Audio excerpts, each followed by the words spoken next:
Au tape à tous, bien-aimés frères et sœurs. Il y a quelque chose qui s'est déroulé pratiquement simultanément.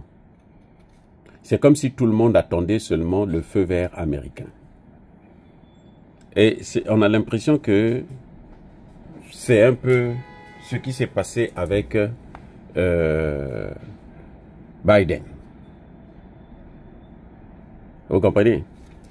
Quand les États-Unis ont décidé de prendre des sanctions, et vous savez que ces dernières sanctions ont ciblé principalement le pétrole et le gaz russe. Et on appelle sanctions... Yeah. Good. On appelle sanctions secondaires tout ce qui frappe ceux qui ne sont pas directement liés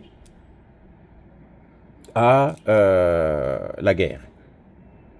C'est-à-dire la Chine, l'Inde, ils ne sont pas liés. C'est pour ça qu'ils appellent ça secondaire. Les sanctions principales, ça touche la Russie et les oligarques russes, les entreprises russes. Les sanctions secondaires, c'est pour tous ceux qui coopèrent avec la Russie.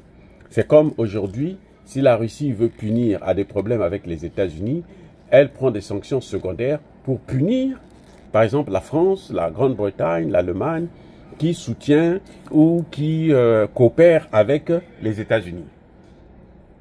Parce que pour les États-Unis, ils se disent que, comme eux, ils ont décidé d'attaquer la Russie, il ne faudrait pas que la Russie puisse avoir des alliés.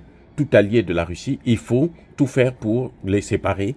Et puis comme ça, la Russie est isolée. Et puis bon, on peut, comme des prédateurs, sauter dessus et l'écraser. Malheureusement pour eux, il y a les pays comme la Chine et l'Inde qui consomment énormément du pétrole. 90% de l'énergie russe actuellement, c'est l'Inde et la Chine. 90%. Donc Trump veut casser ça. Il veut casser ça pour que la Russie ne puisse pas avoir le pétrole.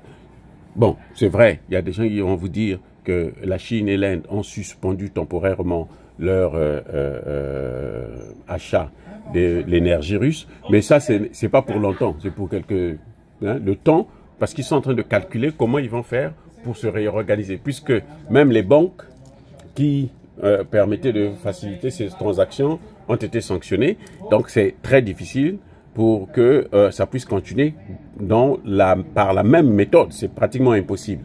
Donc, ils sont en train de réfléchir et d'ici là, vous allez voir, ça va reprendre.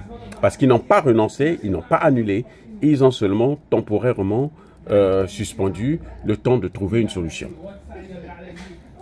Donc, ces sanctions qui ont frappé donc, ces pays, puisqu'elles sont secondaires, bizarrement, ces sanctions ont aussi touché les pays européens qui utilisent l'énergie russe, c'est-à-dire la Hongrie et la Roumanie.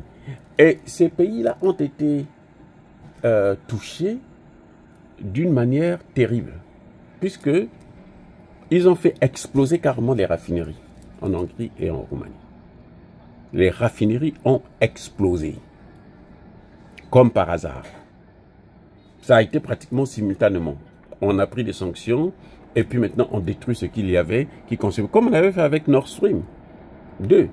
C'est-à-dire que si on enlève Nord Stream 2, comme disait Sleepy Joe, on enlève Nord Stream 2, eh ben, ce qui est certain, c'est que l'Allemagne ne pourra plus recevoir l'énergie russe.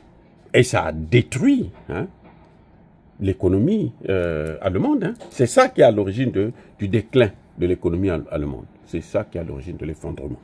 Les sanctions.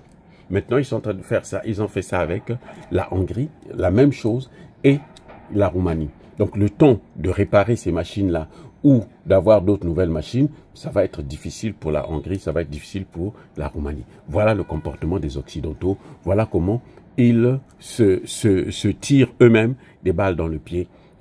Même les pays comme la Roumanie et la Hongrie, surtout la Hongrie qui ne veut pas du tout avoir des problèmes en ce qui concerne l'énergie, eh ben, on l'a puni.